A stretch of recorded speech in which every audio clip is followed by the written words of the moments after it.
Buenas tardes, yo soy la doctora Alicia Bravo Acevedo, soy patóloga clínica. Estoy adscrita al Servicio de Medicina Transfusional de la Gineco 4 del IMSS. Hoy vamos a hablar de el volumen sanguíneo en la selección del donador.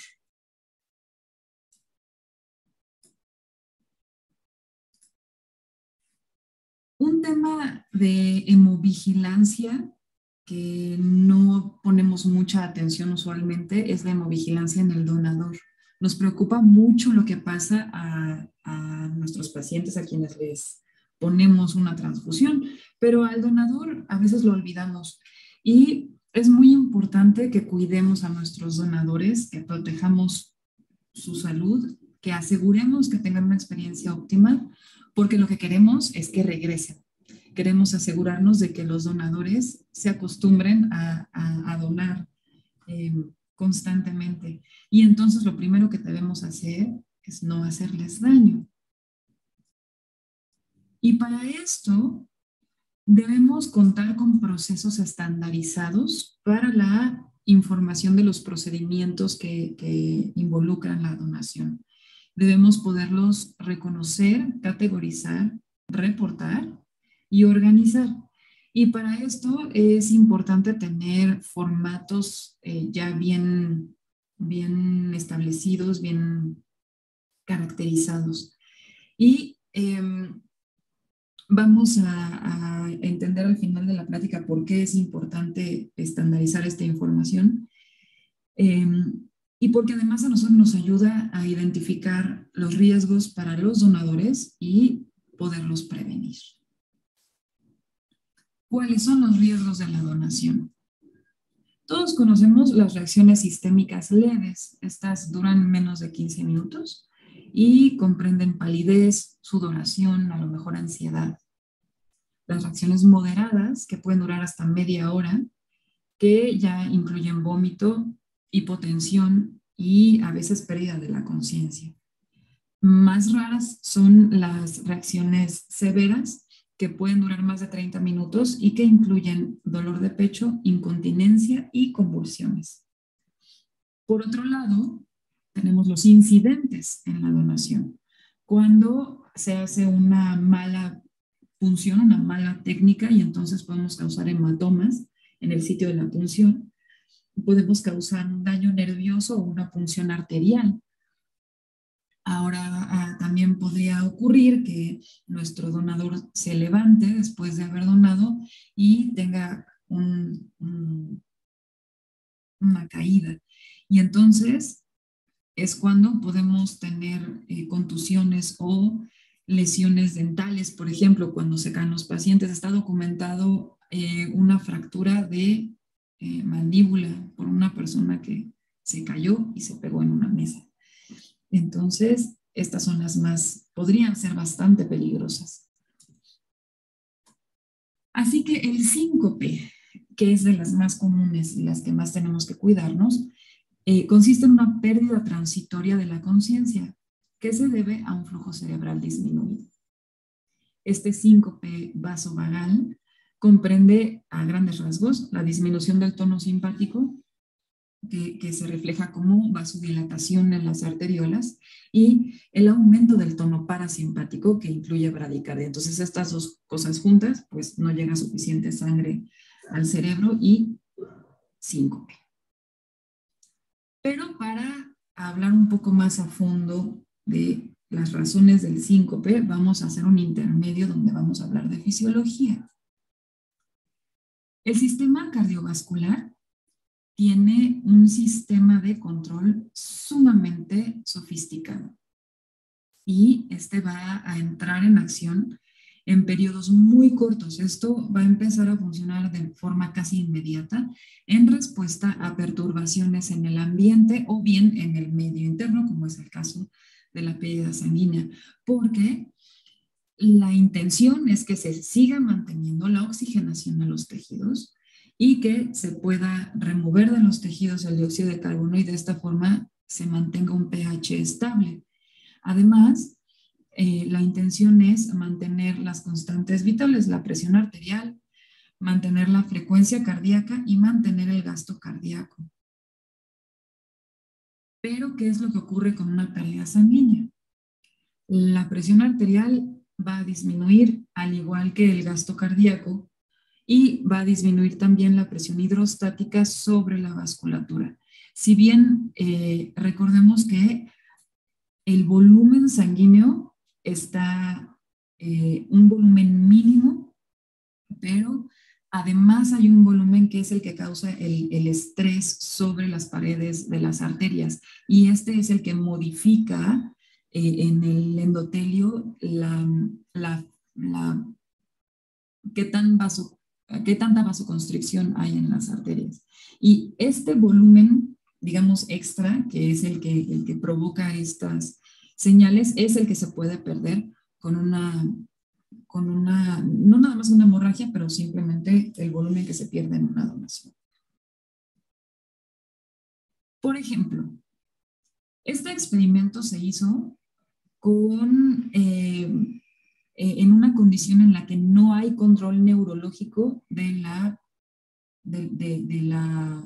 la presión sanguínea. Esto es nada más cuando ocurre una hemorragia, si no tuvieras mecanismos de control neurológico, ¿qué ocurriría? Si se perdiera medio litro de sangre, se puede ver al minuto más o menos, al minuto abajo tenemos en segundos el tiempo. Entonces, más o menos, esta es la presión arterial media y así es como disminuye cuando se pierden este volumen si no tuviéramos un mecanismo de control neurológico, pero otra vez es de los primeros que entra en acción.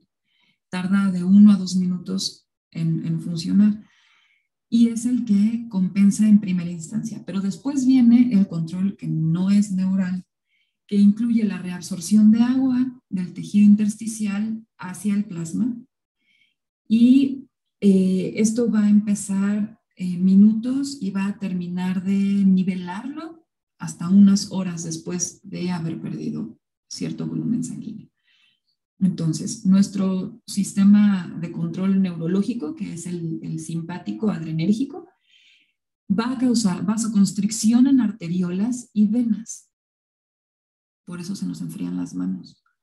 Aumento de la contractilidad cardíaca y aumento de la frecuencia cardíaca. Creo que todos estamos muy familiarizados con los efectos de la adrenalina. Ahora, ¿de dónde vamos a tomar esta reserva sanguínea, esta reserva de volumen?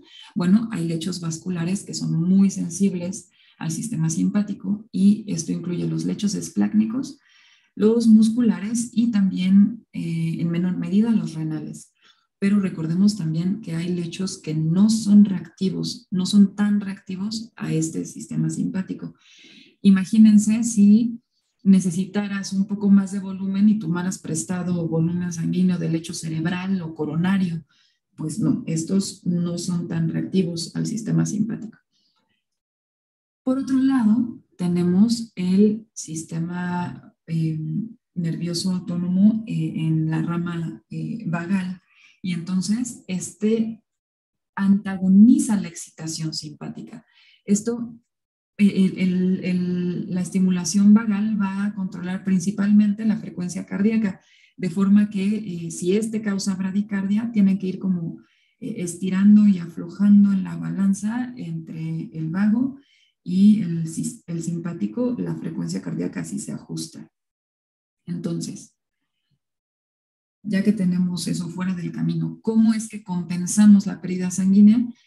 Vamos a movilizar el líquido intersticial de órganos que tienen gran masa tisular y reserva de fluidos, por ejemplo, habíamos dicho la piel, el músculo, y vamos a tomar de allí casi 200 mililitros de entrada para regresar. Y este volumen circulante, después de unos 10 minutos, comienza a restaurarse, si estamos en buenas condiciones. Ahora, ya que hablamos un poco de fisiología, ¿cuánto es que donamos? Pues de acuerdo a los europeos, el Consejo Europeo, el Reino Unido, también la Asociación Americana de Bancos de Sangre dice que 15% de tu volumen sanguíneo es lo máximo que puedes donar. Claramente no vieron Mad Max, este hombre se la pasa donando toda la película y al final está muy bien, a él no sabe lo que es un síncope. En México, al igual que la OMS, nosotros pensamos, según la norma oficial, que 13% de nuestro volumen sanguíneo es lo máximo que podemos donar. Pero resulta que los japoneses han estandarizado donaciones mucho más pequeñas, unidades de 250 mililitros en las donaciones. Y ahorita vamos a ver por qué. Si ya entendemos por qué te ocurre un síncope, ¿quiénes tienen mayor riesgo? Primero, personas muy jóvenes. La mayoría mujeres, las personas que tienen un índice de masa corporal bajo. Y estas tres cosas se refieren indirectamente a tener un volumen sanguíneo que se calcula bajo, que calculamos que tienen menos de 3,5 litros, y es un factor importante para desarrollar estas reacciones. Pero es un factor de riesgo porque nosotros tenemos estandarizado el volumen que extraemos de nuestros pacientes. ¿Se imaginan cómo tendríamos que procesar la sangre, fraccionarla si tuviéramos diferentes volúmenes? Sería una pesadilla para procesarse. Entonces es más fácil estandarizar a tus donadores que tu proceso. Y por eso es que es mucho más probable que le ocurran reacciones a personas jóvenes, mujeres y pequeñas en general, un índice de masa corporal bajo cuando tienen poco volumen circulante. Ahora, ¿hay mayor riesgo de que le ocurran reacciones a los donadores de primera vez? En realidad no. Lo que pasa es que es un sesgo estadístico. Si eres una donadora de primera vez y te va muy mal, pues no vas a regresar. Y entonces no estás contando en estas estadísticas a las personas que donan más constantemente. Entonces vamos a ver un ejemplo. Como a todos nos faltan donadores, o sea, aquí en todos lados, en todos los países del mundo, nos faltan donadores. Y entonces lo que hicieron los norteamericanos fue ampliar la edad, el rango de edad en el que puedes donar. Para ellos es legal que puedas donar de los 16 años en adelante. Y de esa forma, pues tienen un pool de donadores en todas las preparatorias, ¿no?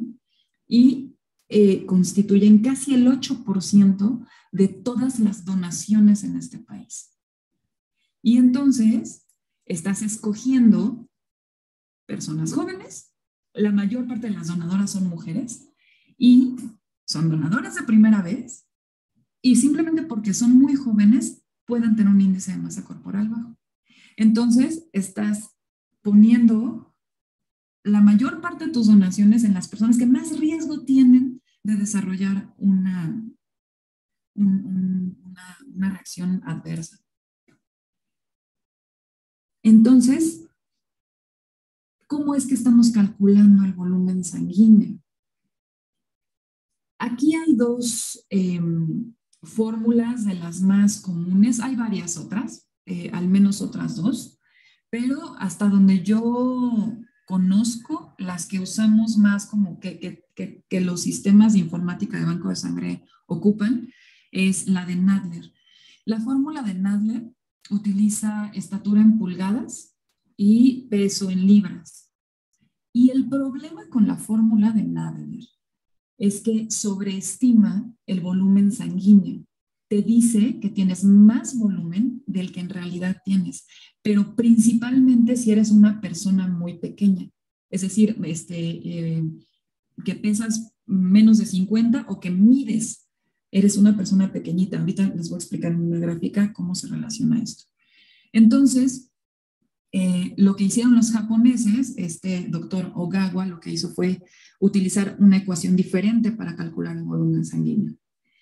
Y yo, queriendo hacer un experimento, tengo una química que trabaja conmigo que es súper chiquita.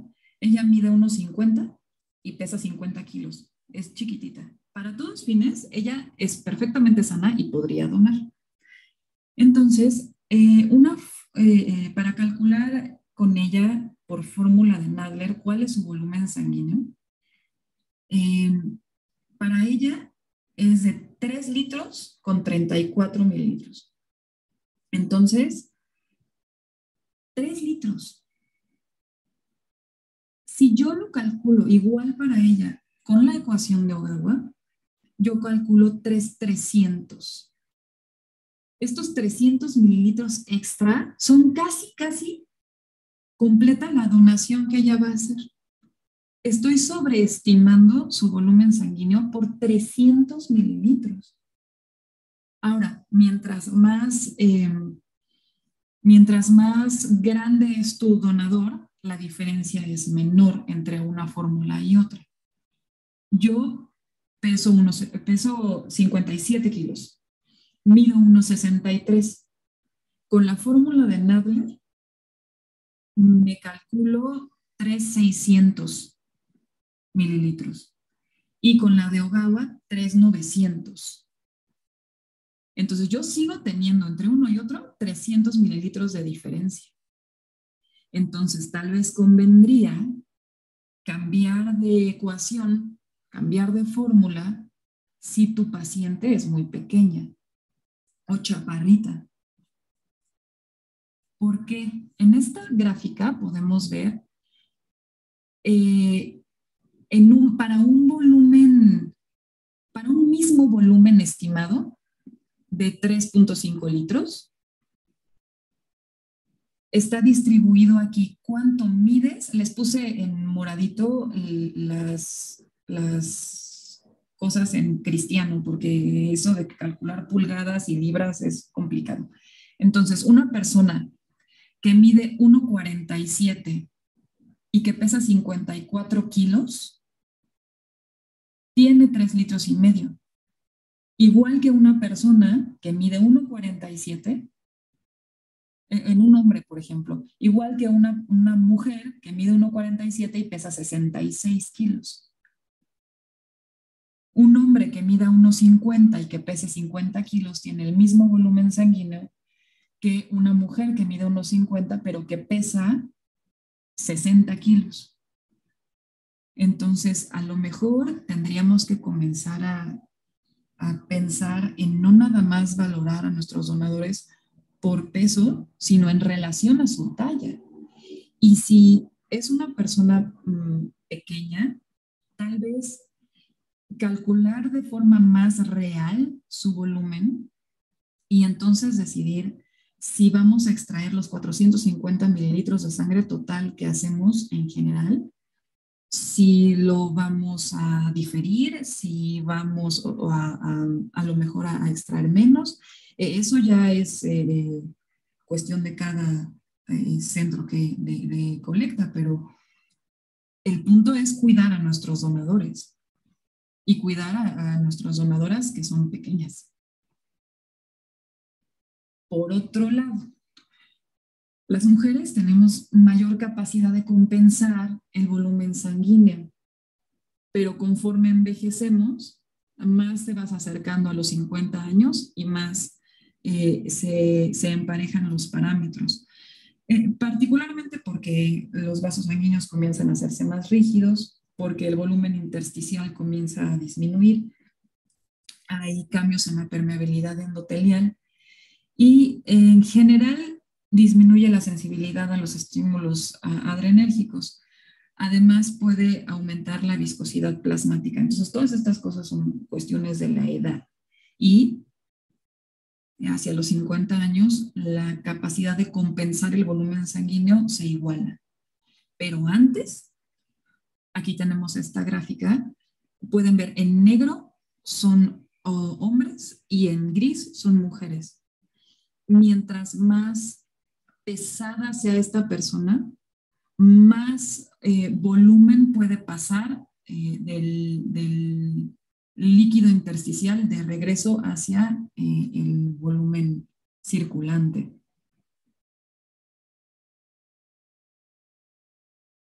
Pero aquí vemos qué tanto va a cambiar, qué tanto va a moverse este volumen por edad. Y como pueden ver, entre los 50, 59, 60, 69 ya se parecen mucho diferentes, los diferentes sexos ya son más o menos iguales.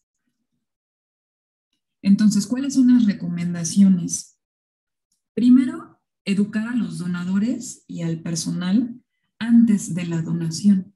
Tenemos que explicarles qué es lo que va a pasarles y cómo, minimizando el estrés psicológico con un ambiente controlado y amigable, porque las últimas 2 veces que yo he ido a donar me ha tocado una persona bastante desagradable y yo pienso, yo me conozco estas cosas, yo sé qué me pasa, yo sé qué es lo que estoy sintiendo, pero a lo mejor si estoy asustada porque no me gusta la sangre y es la primera vez que voy a donar y además no me tratan bonito, eh, sí entiendo que sea más fácil que te desmayes.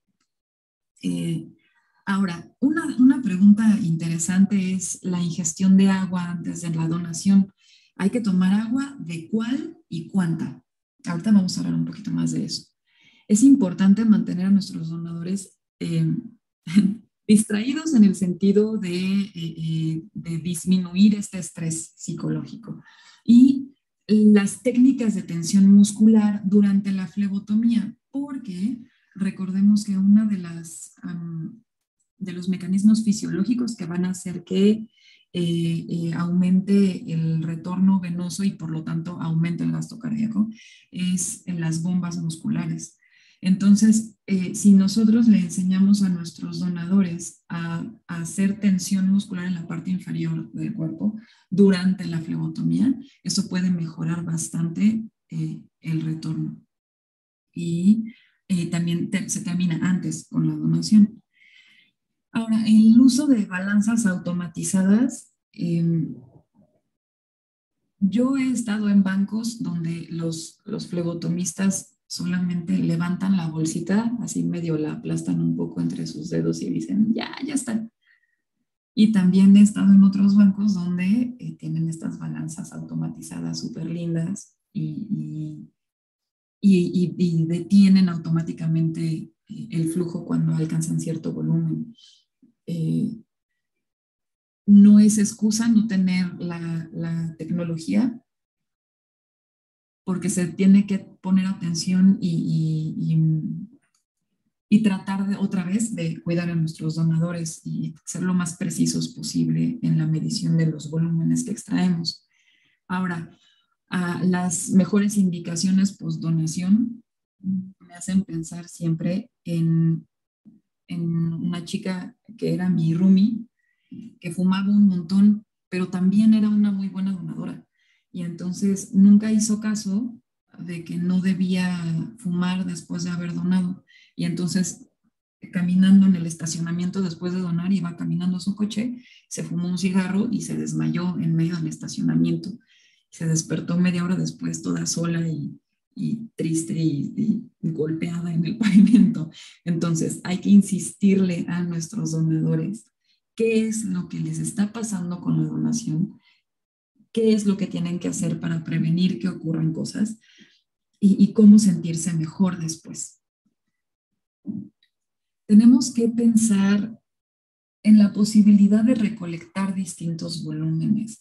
Las bolsas de recolección han sido iguales desde los 90s y el fraccionamiento ya está estandarizado.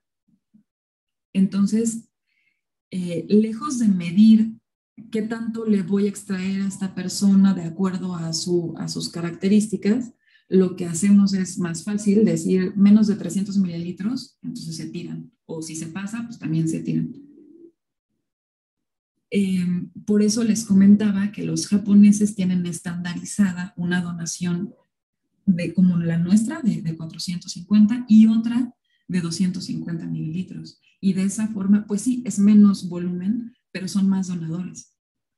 Entonces, pues habría que pensar si valdría la pena, ¿no? Ahora, nosotros se supone que la balanza pesa 460 mililitros. Ahora, ¿quiénes de nosotros hemos validado de verdad nuestras balanzas? De verdad, eso es lo que miden.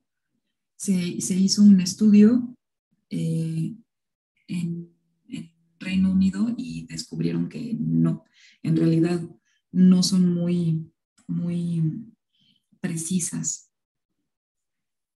Entonces, si hemos de recolectar el mismo volumen, pues entonces tendríamos que considerar aceptar donadores que sean más grandes, más pesados. Vamos a aceptar donadores más pequeñitos, entonces considerar variar el volumen que estamos extrayendo. En otro punto, reducir el desperdicio de sangre. Fíjense, la toma de muestra, los tubos pueden incluir 30 a 35 mililitros. Algunas de las bolsas que ya tienen su bolsita satélite para las muestras son 42 mililitros. Todo lo que se queda en las vías son de 8 a 12.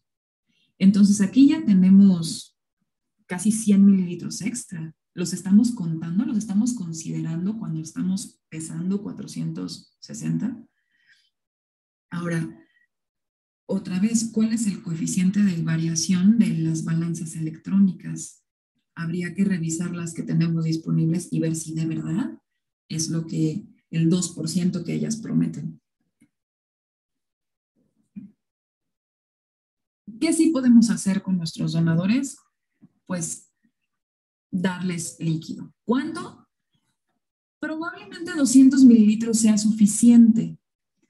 Y no necesariamente porque estamos aumentando el volumen plasmático, sino porque estamos distendiendo la pared estomacal. Y entonces esto estimula el tono simpático de los vasos sanguíneos. Y por eso aumentan todas las variables. En ese caso, 200 mililitros serían suficientes. Ahora, hay varios estudios que dicen qué es lo que hay que dar. Agua sola, agua con azúcar, agua con sal. Lo mejor que se ha encontrado es una alta concentración de sodio y un poquito de azúcar, como las soluciones rehidratantes para la gastroenteritis. Me niego a decir el nombre comercial porque tiene un montón de azúcar, pero la intención no nada más es nivelar el volumen en ese momento, sino con todas estas sales y tratar de mantener a un poquito más largo plazo, tal vez un par de horas, este nivel de electrolitos y el volumen, que sea más fácil de compensar más adelante. De forma que, en conclusión, lo que debemos buscar es proteger la salud del donador y asegurar que tengan una experiencia óptima. Queremos que el donador regrese. Queremos tener una población cautiva de donadores y entonces no debemos hacerles daño. Tenemos que estar dispuestos a modificar nuestros procesos, a ser un poco más flexibles y a incluir también a los donadores en el conocimiento de los procesos y la fisiología para que todos estemos en la misma página y logremos unas mejores experiencias al donar.